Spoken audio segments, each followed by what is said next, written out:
Já teda doufám, že se sem ke mně dostane Michael Skalický, takto pan místopředseda představenstva, my mu říkáme ředitel.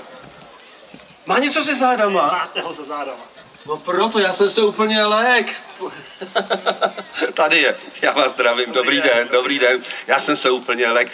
Tak, nebojte se. tak pane řediteli, máte slovo, co říkáte maskotu? No,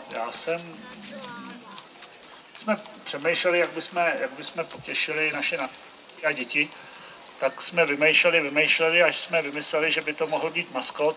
Většina velkých akcí a areálů má nějakého maskota, takže nakonec jsme zvolili maskota, udělali jsme výběrové řízení na maskoty, přišlo k nám několik maskotů, kteří vypadali různě a nakonec jsme z toho zvolili maskota, který by měl mít nejblíž časy k závodišti, to znamená, měl by to být jezdec, měl by to být jockey. Nebo možná jezdkyně, já nevím, to záleží na tom, jak to děti nastaví.